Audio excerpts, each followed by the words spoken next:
দেখুন, এই মুহূর্তে মমতা বন্দ্যোপাধ্যায় আর তৃণমূল কংগ্রেসের হাতে ভয় ছাড়া তো কোনো অস্ত্র নেই। হয় ভোটারদেরকে ভয় দেখাচ্ছে, কখনো পুলিশ অফিসারদেরকে, ডাব্লিউবিসি অফিসারদেরকে ভয় দেখাচ্ছে, কখনো মুসলিম কমিউনিটির ভয় হিন্দুদেরকে দেখাচ্ছে মিক্স এলাকাতে, আর তার সাথে সাথে নির্বাচন কমিশনকে ভয় দেখানোর চেষ্টা করছে। নির্বাচন কমিশনকে ভয় দেখিয়ে ভাবছে যে নির্বাচন কমিশন কাজ বন্ধ করে দেবে, এসআইআর বন্ধ করে দেবে। নির্বাচন কমিশন এসআইআর করছেন, এ তো একটি সাংবিধানিক সংস্থা, এ কোনো পার্টির সংস্থা নয়। সে প্রতি নির্দিষ্ট সময় অন্তর অন্তর, কখনো 15 বছর, কখনো 12 বছর পরপর তো এসআইআর হয়েছে, এর আগেও হয়েছে। তো প্রথমবার হচ্ছে এরকম তো নয়, আগামী দিনে ভবিষ্যতেও হবে। না, মমতা বন্দ্যোপাধ্যায় করাচ্ছেন তাই, কিন্তু জনগণের তো সেই উৎসাহ নেই।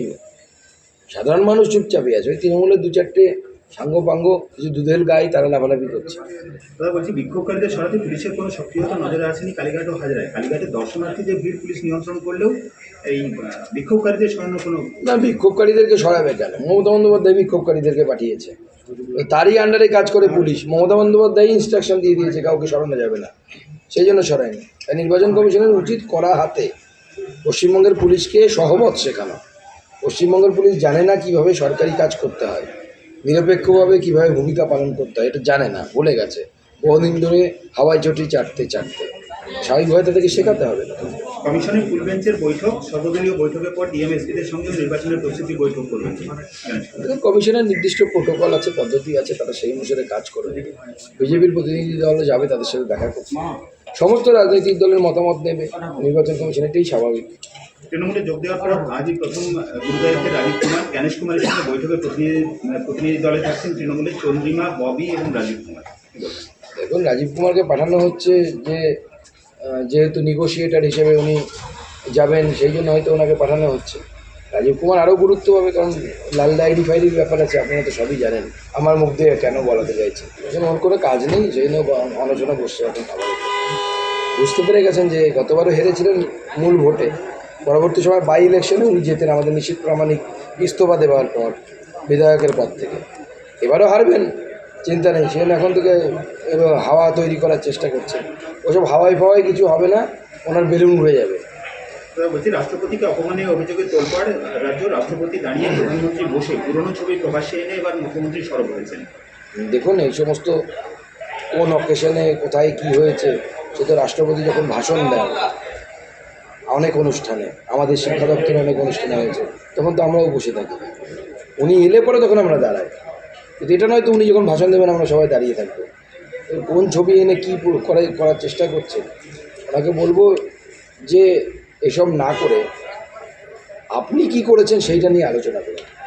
আপনি বাংলার মান সম্মান জলাজলি দিয়েছেন, এবং সেটা করেছেন শুধুমাত্র একজন মহিলা, যিনি রাষ্ট্রপতি, তিনি আদিবাসী সমাজ থেকে এসেছেন বলে এটা আপনি করেছেন।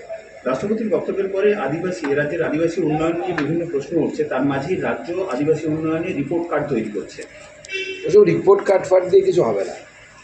আপনার সেই গিরি সাহেব বলুন, অখিল গিরি থেকে শুরু করে অন্যান্য মন্ত্রীরা, তারা প্রত্যেকেই এই রাষ্ট্রপতি সম্পর্কে যে ধরনের মন্তব্য করেছে, আর গত দুদিন আগে রাজ্য সরকার মহামহিম রাষ্ট্রপতির সাথে যে ব্যবহার করলেন, এরপর আর তত্ত্ব দিয়ে কী হবে?